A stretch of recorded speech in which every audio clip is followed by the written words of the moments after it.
오늘 우리가 함께 읽은 이 본문은 마가의 다락방에서 있었던 예수님의 고별 설교의 그 이제 마지막 부분에 해당하는 내용으로 십자가 고난을 앞둔 예수님께서 앞으로 당신의 그 고난에 동참해야 할 제자들에게 세상으로부터 아무리 극심한 핍박과 그 고난을 당하게 된다 하더라도 결코 두려워하지 말아라 라는 이러한 메시지를 주는 부분입니다. 그런데 대부분의 메시지가 이 제자들이 쉽게 이해하기 어려운 마치 수수께끼와도 같아서 제자들을 어리둥절하게 만들었습니다. 먼저 본문 16절을 우리가 함께 읽어보겠습니다. 16절입니다.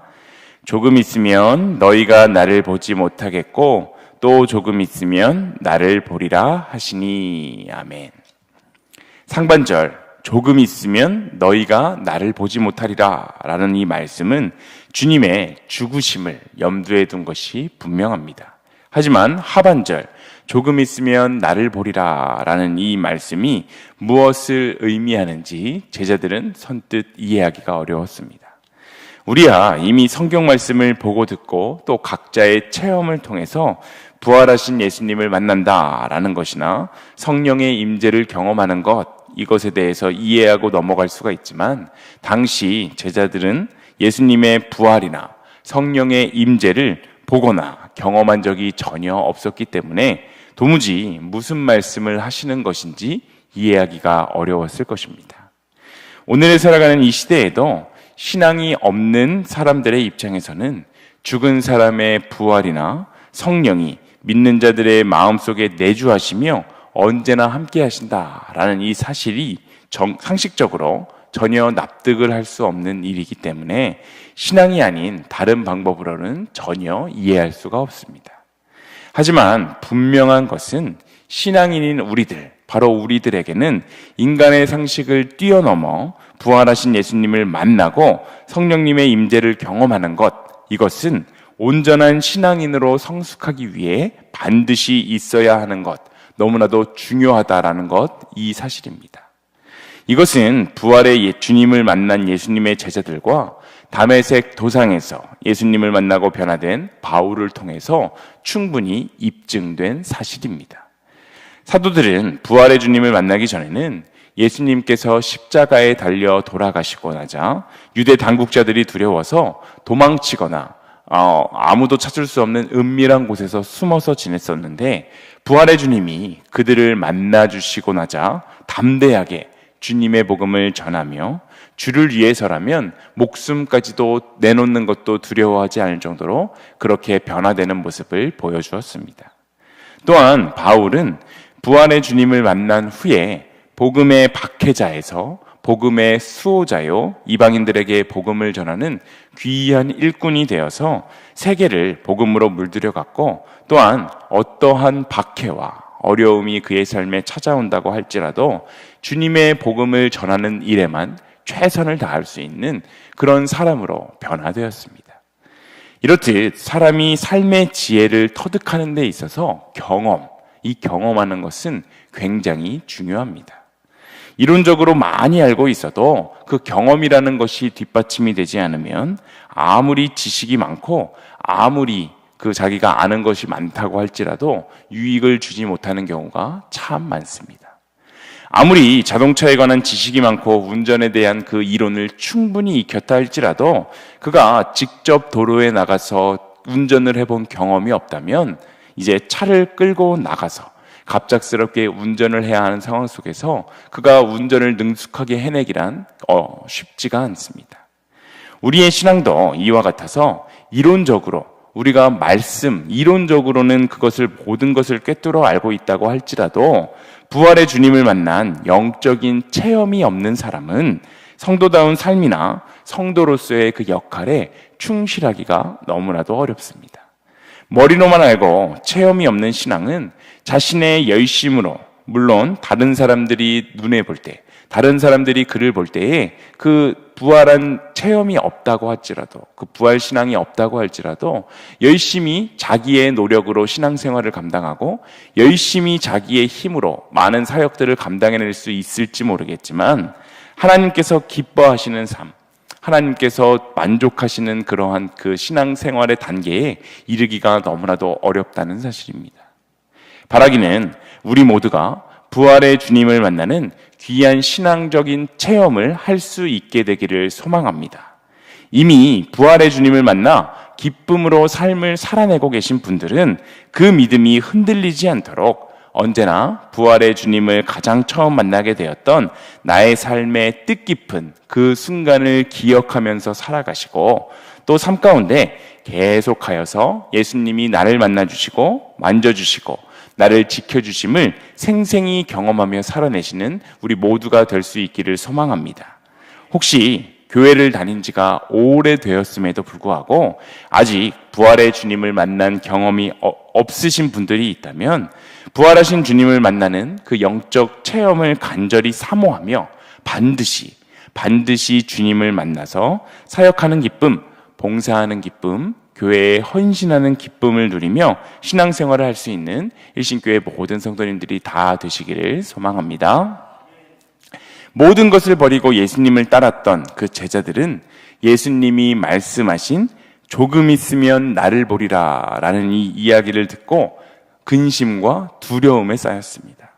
예수님의 이 말씀은 제자들을 더욱더 혼란스럽게 만들었는데 예수님은 혼란에 빠진 제자들을 여러 말씀으로 격려하고 위로해 주십니다. 먼저 21절을 우리가 함께 읽어보겠습니다. 21절입니다.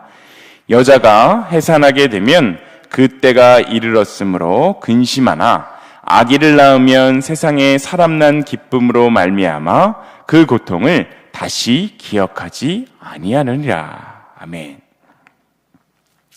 해산 때가 가까워지면 여자가 근심하게 되나 아이를 낳으면 그 고통은 다시 기억하지 않게 된다라는 경험적인 진리가 지금 성경 말씀을 통해 나타나고 있습니다.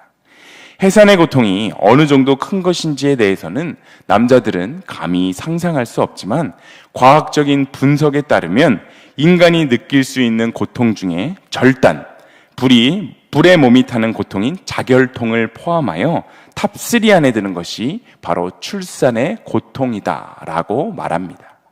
그런데 지금 본문에서 말하는 것은 그렇게 출산의 고통이 엄청나게 큰 고통임에도 불구하고 아기를 낳게 되면 그 아기를 낳은 기쁨으로 인해 그 고통의 순간을 잊게 된다라는 말입니다. 이 성경의 진리를 저도 아빠가 되면서 경험할 수 있었습니다. 저희 부부도 사실 결혼하고 나서 자녀 계획에 대해서 생각할 때 최소 둘은 낳아야 되지 않겠냐라고 이야기를 했었는데 아내가 첫째를 낳자마자 절대 둘째는 입 밖에도 내지 말라라고 저에게 이야기를 했습니다. 그리고 요즘 시대가 그렇지 않습니까? 한 명 키우기가 예전과는 너무나도 달라서 그 자녀 하나 키우기도 너무나도 버거운 것이 현실입니다. 물론 아예 결혼조차 안 하는 시대가 되었지만 어렵사리 결혼을 한다고 해도 아이를 둘 이상 낳는 집이 많지가 않습니다. 저희도 마찬가지인 상황이었는데 성경의 말씀처럼 시간이 지나고 첫째 아이를 키우는 그 기쁨으로 인해서 아내도 저도 아무래도 첫째를 위해서라도 형제나 자매가 있는 것이 좋지 않겠나라는 이야기를 하게 되었고 귀한 둘째를 얻을 수 있게 되었습니다. 그 극심한 출산의 고통을 아내가 다시 한번 감수하게 되는 것, 이것은 그보다 더 큰 기쁨이 있었기에 가능한 일이었습니다.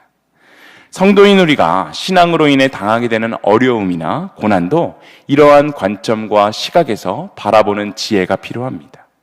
진정한 기쁨은 언제나 고난 뒤에 숨어 있습니다. 배가 고팠던 경험을 한 사람만이 밥의 진정한 가치와 소중함을 아는 것처럼 고난의 그 긴 터널을 빠져나온 분만이 환희의 참된 맛을 느낄 수 있는 법입니다. 그러하기에 우리는 우리를 찾아오는 이해할 수 없는 고통스러운 현실 앞에서 하나님께 불평과 불만으로 대응하기보다 오히려 이 모든 것들은 분명한 하나님의 뜻과 계획이 있음을 기억하며 고통과 고난마저도 소중하게 여길 수 있는 그러한 마음의 여유가 필요합니다. 하나님에게서 나오는 기쁨과 하나님께서 주시는 그 축복은 고난의 긴 터널에서도 하나님만을 의지하며 끝까지 믿음을 지켜내는 사람들만 맛볼 수 있는 매우 특별한 경험입니다. 고난은 신앙의 길에 장애가 되는 불필요한 것들을 없애주고 인내를 키워주며 삶에 유익하고 필요한 것들을 보충해 줄 수 있기 때문에 이 기회를 충분히 활용하는 사람들은 영적으로 훨씬 더 성숙할 수 있게 된다라는 사실을 기억하고, 우리도 고난과 고통의 상황 속에 그 고난과 고통의 문제에만 집중하는 것이 아니라 그 이후에 부어주실 주님의 축복을 기대하며 기도할 수 있는 그러한 믿음을 가지시기를 소망합니다. 본문 23절도 함께 읽어보겠습니다. 23절입니다. 그날에는 너희가 아무것도 내게 묻지 아니하리라. 내가 진실로 진실로 너희에게 이르노니 너희가 무엇이든지 아버지께 구하는 것을 내 이름으로 주시리라. 아멘. 예수님은 제자들에게 격려가 되는 아주 중요한 약속을 하십니다. 바로 예수님의 이름으로 무엇을 구하면 그 기도를 들어주시겠다라는 말씀입니다. 예수님과 떨어져서 영적으로 고립될 것을 염려하는 제자들에게 이보다 더 큰 위로는 없었습니다. 주님이 우리의 사정을 알아주시고 우리가 드리는 기도에 귀를 기울이신다면 우리는 더 이상 두려워할 것이 아무것도 없기 때문입니다. 주님의 약속에서 우리에게 참 힘이 되는 것은 무엇이든지 구하라 라는 것입니다. 물론 이 말은 세속적인 욕심에서 비롯되는 기도도 들어주시고 응답하신다는 뜻은 아닙니다. 우리는 예수님의 이름에 합당한 기도, 다시 말해서 예수님의 뜻에 부합하는 기도, 예수님의 마음을 기쁘시게 해드릴 수 있는 그러한 기도를 해야 하는데, 이러한 기도는 예수님의 뜻대로 살아가는 사람들만이 가능한 기도입니다. 우리는 육체적으로 예수님의 부재를 경험하면서 지금도 이 땅을 살아가고 있지만, 우리는 기도함으로써 여전히 영적으로 우리와 함께 하시고 우리를 돌아보시며 우리의 기도에 응답하시는 그 예수님의 임재하심, 예수님께서 생생히 살아계시다는 사실을 우리는 기도함으로써 깨달을 수 있습니다. 이 경험이 깊어질수록 이 세상 속에서 우리의 염려와 근심, 혼돈은 점점 사라질 수 있게 되는 것입니다. 이 세상의 한복판에서 더욱 열렬히 예수님을 사모하는 자리, 예수님을 의지하는 자리, 예수님의 말씀에 순종하는 자리에 나아올 수 있는 우리의 모습이 되기를 소망합니다. 본문 24절도 함께 읽어보겠습니다. 24절입니다. 지금까지는 너희가 내 이름으로 아무것도 구하지 아니하였으나 구하라, 그리하면 받으리니 너희 기쁨이 충만하리라. 아멘. 주님께서는 분명히 구하면 기쁨이 충만할 것이다 라고 말씀하십니다. 20절에도 너희 근심이 도리어 기쁨이 될 것이다 라고 약속하십니다. 우리는 이 세상을 살아가면서 기쁨을 잃어버리고 살아갈 때가 얼마나 많습니까? 우리가 기쁨을 빼앗기게 되는 주된 이유는 마음에서 예수님을 놓치기 때문이며 우리의 생각에서 그 예수님의 약속이 희미해지기 때문인데, 한마디로 우리가 예수님과 멀어지는 삶을 살아가게 될 때 우리는 인생에서 기쁨을 잃어버리게 되는 것입니다. 예수님의 제자들은 그분께서 조만간 자신들을 떠나간다는 사실에 집중했습니다. 하지만 예수님께서는 분명히 성령 강림을 약속하셨고 승천 이후에 다시 만날 것을 기대하게 하셨습니다. 이것이 바로 제자들이 기뻐할 수 있었던 충분한 이유가 되는 것이었습니다. 물론 제자들은 그 약속을 받을 당시에는 그 기쁨의 의미를 제대로 알 수 없었지만 예수님이 부활하셨을 때, 또 성령님께서 그들 가운데 권능으로 임하시고 제자들은 기쁨으로 이제 충만한 삶을 살아갈 수 있었습니다.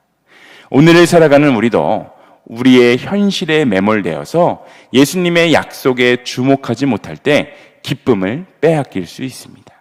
그렇기 때문에 우리는 언제나 어떠한 상황 속에서도 예수님의 이 놀라운 약속, 이 기쁨의 약속에 집중하며 그 약속으로 인해서 우리의 삶의 자리에서 기쁨을 빼앗기지 않아야 합니다. 예수님은 오늘을 살아가는 우리들에게도 분명하게 동일하게 약속하십니다. 무엇이든지 구하라, 내가 주겠다. 구하라, 너희 기쁨이 충만할 것이다.